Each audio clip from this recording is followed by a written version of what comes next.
जब भी किसी नई तकनीक की बात होती है, नई पहल की बात होती है, तो उसके विरोध में भी आवाजें उठनी स्वाभाविक है, जो जरूरी है ताकि उस तकनीक के नफे नुकसान का आकलन सही तरीके से किया जा सके। लेकिन तथ्य और भ्रांति में भी फर्क होता है। ये फर्क जानना भी बहुत जरूरी है, क्योंकि जो पहल 2001 से शुरू हुई और उसके बाद विभिन्न सरकारों से होती हुई आज इस मंच तक पहुंची है, तो इसके विरोध में अगर कुछ भ्रांतियां सामने आ रही हैं, सोशल मीडिया पे कुछ फेक वीडियोस वायरल किए जा रहे हैं, लोगों को गुमराह किया जा रहा है, तो सच जानना भी बहुत जरूरी है। और आज आपके सामने यही कुछ तथ्य रखना चाहेंगे जो इथेनॉल से जुड़े हुए हैं, भ्रांतियों के साथ, क्योंकि कुछ ऐसे दावे किए जा रहे हैं जिनके बारे में सच जानना जरूरी है। जैसे एक दावा यह किया जा रहा है कि 1 लीटर एथेनॉल बनाने के लिए 10,000 लीटर पानी खर्च होता है, लेकिन ऐसा नहीं है। सच ये है कि 3 से 5 लीटर जल ही प्रति लीटर एथेनॉल के लिए यूज होता है। और इसके अलावा जो आधुनिक distillery zero liquid discharge technology है, इसका भी यूज किया जा रहा है, क्योंकि पानी को रिसाइकल भी किया जा रहा है। यानी जल संरक्षण के लिए भी सारे इंतजामात और तरीकों का प्रयोग किया जा रहा है। अगले दावे पर आते हैं, क्योंकि दावों की लंबी फहरिस्त है, लेकिन ये दावे भ्रांतियां हैं जिनको समझना बहुत जरूरी है। अगला दावा जो ये कहता है कि माइलेज में भी भारी गिरावट आ रही है, कि गाड़ियों की माइलेज समस्या दे रही है। ऐसे में आपको ये बता दें, क्योंकि ये जो स्टडीज की गई हैं राय के द्वारा, IOCL के द्वारा, IIP देहरादून के द्वारा, CM के द्वारा, ये तमाम वो संस्थाएं हैं जिन्होंने प्रॉपर रिसर्च किया है, उन्होंने परीक्षण किए हैं, जिसके आधार पर यह आया कि माइलेज पर कोई बड़ा नकारात्मक प्रभाव नहीं पड़ रहा। दरअसल ये ध्यान देने वाली बात है कि माइलेज कई और कारकों पर भी निर्भर करती है। उसमें इंजन ऑयल, एयर फिल्टर आपके चेंज होने जरूरी होते हैं, टायर प्रेशर सही हो, व्हील अलाइनमेंट होनी चाहिए, AC का कितना यूज करते हैं आप, इत्यादि तमाम वो बातें हैं जिनके आधार पर गाड़ी की माइलेज डिपेंड होती है। और इसीलिए ये समझना जरूरी है कि ये टेस्ट में, अध्ययनों में, परीक्षणों में ये आया है कि इससे माइलेज पर ज्यादा फर्क नहीं पड़ता है। तीसरा दावा आपके सामने रखेंगे, जिसमें अमूमन ये बातें सामने आ रही हैं कि इंजन को नुकसान पहुंचा रहा है एथेनॉल। लेकिन सच ये है कि 2014 में ही ARAI का एक अध्ययन किया गया था। इस व्यापक अध्ययन में ये देखा गया था कि जो धातु है, मेटल है या प्लास्टिक पार्ट्स हैं, उनकी अनुकूलता में कोई समस्या नहीं आई है। लेकिन हाँ, कुछ पुराने वाहनों में रबर पार्ट्स या गैस्केट्स जल्दी बदलने की संभावना देखी गई है। तो जो 2020 के बाद की बात की जा रही है कि तब के वाहनों में कोई समस्या नहीं आ रही है, लेकिन उससे पहले के वाहनों में या पुराने वाहनों में ये संभावना हो सकती है कि आपको ये कुछ पार्ट्स, रबर पार्ट्स या गैस्केट्स जल्दी बदलने पड़े। एक दावा एक और जो किया जा रहा है वो इंश्योरेंस को लेकर है। कहा जा रहा है कि इंश्योरेंस, अगर आपने इथेनॉल मिश्रित ईंधन का प्रयोग किया तो इंश्योरेंस नहीं मिलेगी, गारंटी वाहन की नहीं होगी। लेकिन ऐसा नहीं है। दरअसल सच्चाई ये है, और ये स्पष्ट भी कर दिया गया है सरकार के द्वारा भी और बीमा कंपनियों के द्वारा भी, कि बीमा या वारंटी पर कोई असर नहीं होगा। तो ये डर भी आप निकाल दें।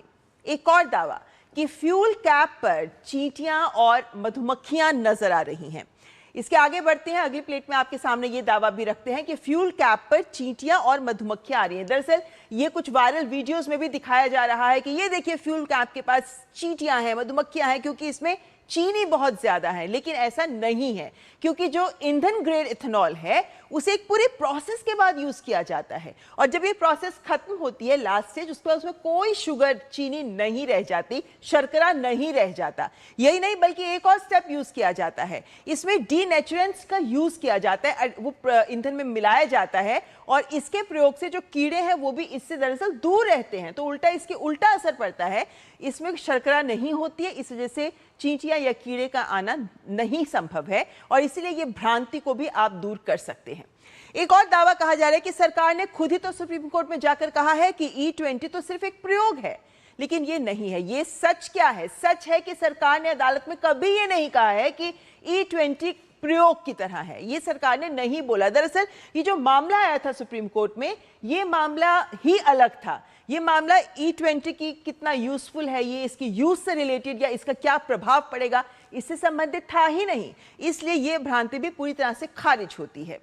एक और दावा अगला जो किया जा रहा है कि E20 से फ्यूल टैंक में पानी भर जाता है।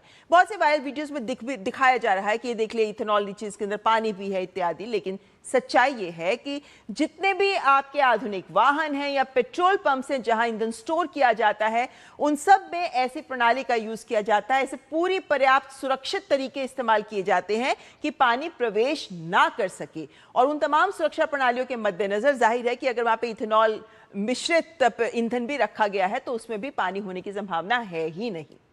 अगला दावा जो किया जा रहा है, जो दरअसल एक भ्रांति है, कि पेट्रोल में सीधे ही गन्ने का रस मिलाया जा रहा है। ऐसा नहीं है, ऐसा हो भी नहीं सकता, क्योंकि सच क्या है कि ईंधन मिश्रण के लिए एथेनॉल निर्धारित एक पूरी इंडस्ट्रियल प्रोसेस होती है और उसके बाद जाकर एथेनॉल मिश्रित ईंधन तैयार होता है।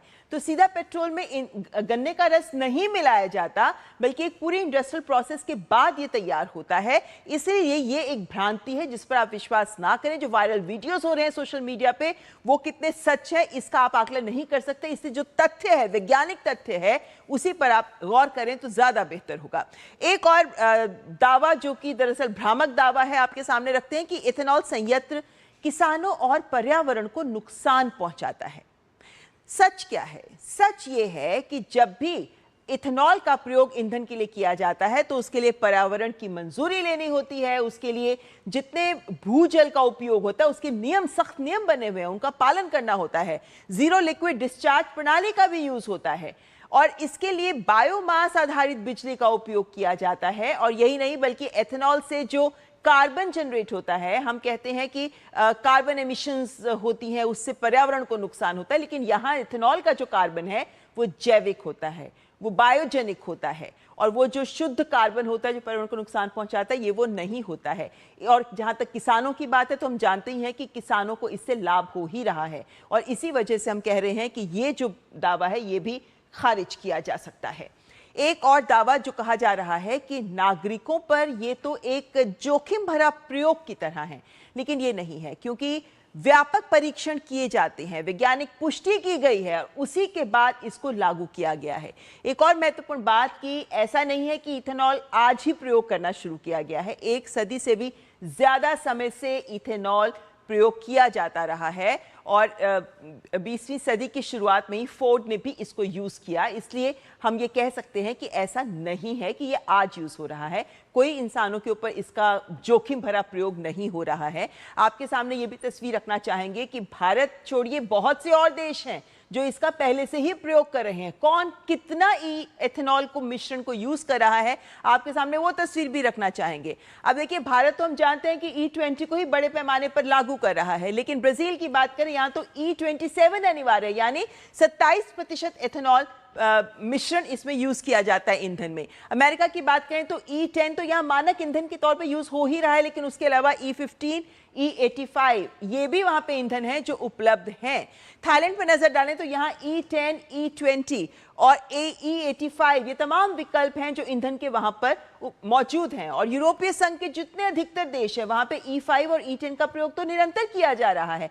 यानी ये तमाम वो देश हैं जो पहले से ही इथेनॉल का प्रयोग कर रहे हैं और भारत E10 से अब E20 की ओर कदम बढ़ा रहा है। इसलिए ये जानना समझना, इसको समझना बहुत जरूरी है कि इथेनॉल से किसी को कोई नुकसान नहीं हो रहा है। और अगर ये एक भ्रांतियों की तरह आपके सामने तस्वीर रखी जा रही है तो तथ्य क्या है वो हमने आपके सामने रखा। फिलहाल यहाँ पर रुकेंगे एक ब्रेक के लिए। आप देखते रहें